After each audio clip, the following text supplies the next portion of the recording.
Noah called to his people for nearly a millennium, and at the lowest point of his story, he turned to report the plain devastation. They responded by jamming their fingers in their ears and pulling their garments over their heads, swelling with pride. This is the anatomy of a total refusal. We often live in this same posture, clenched around our own fear, hiding from the vastness of the world, because we associate it only with judgment or threat.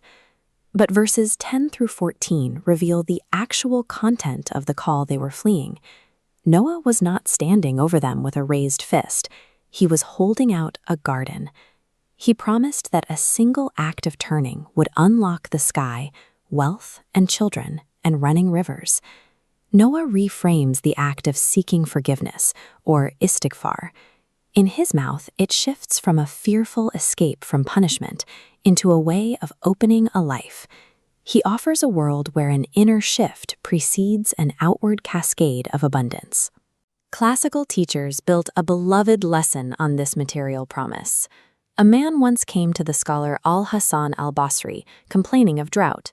Another came with poverty, a third with childlessness, a fourth with failing crops. To each one, Al-Hasan gave the same prescription: seek forgiveness of God. When pressed on why one remedy fit every ailment, he recited these verses. Noah's promises are entirely this worldly: rain, money, children, and orchards. He doesn't just promise a paradise in the hereafter, he promises a greener earth here. Modern science suggests this grouping of wealth and children has a specific priority. A meta-analysis of 300,000 people found that the strength of our social bonds predicts survival more powerfully than obesity or inactivity. Those with deep roots in family and community are roughly 50% more likely to be alive at follow-up. This suggests that the rivers Noah mentions depend on a specific human condition. Sustaining shared resources like orchards and running water requires a community to maintain trust and honor shared rules over generations. This connection was the life's work of Elinor Ostrom. She showed that where human relationships are healthy and cooperative, common resources like irrigation systems regenerate. Where those relationships break down, the environment collapses. Physical ecology mirrors moral ecology. The external rivers continue to run for the communities that get the internal human elements right. The Sufi readers heard the sound of rain falling on the heart. To them, the cracked ground of the verses describes the aridity of a soul cut off from its source. Seeking forgiveness reopens the channel, allowing the parched interior landscape to finally feel the first heavy drops of mercy. The Surah describes God as Ghaffar, a name built on repetition.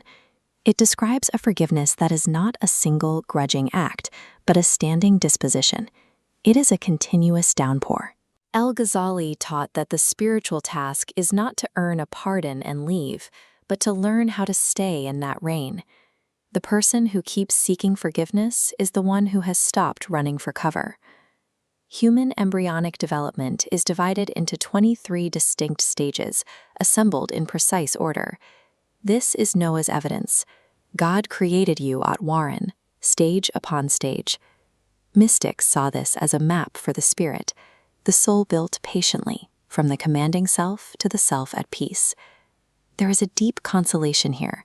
You are not finished.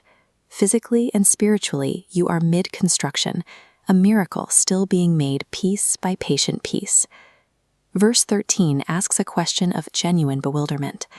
How can a creature stand between the open sky and the staged miracle of its own body, and yet grant its maker no weight, no grandeur in its heart?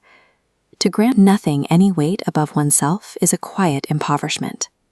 Research on the presence of meaning finds that a felt sense of mattering within a larger order is robustly tied to life satisfaction and resilience.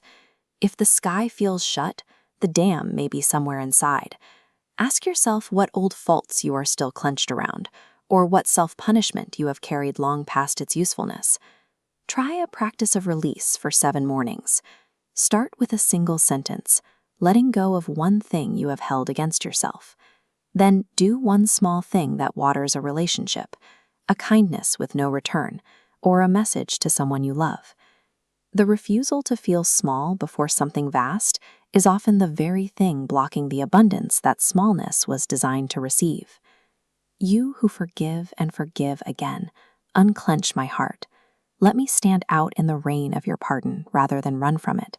Set the dammed rivers flowing, and green the ground I had given up as barren.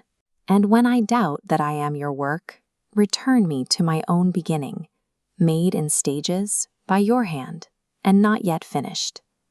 This reflection was compiled by Mir Ali Shah from the Quranic series. We ask God's forgiveness and your grace for any errors in our presentation. Amen.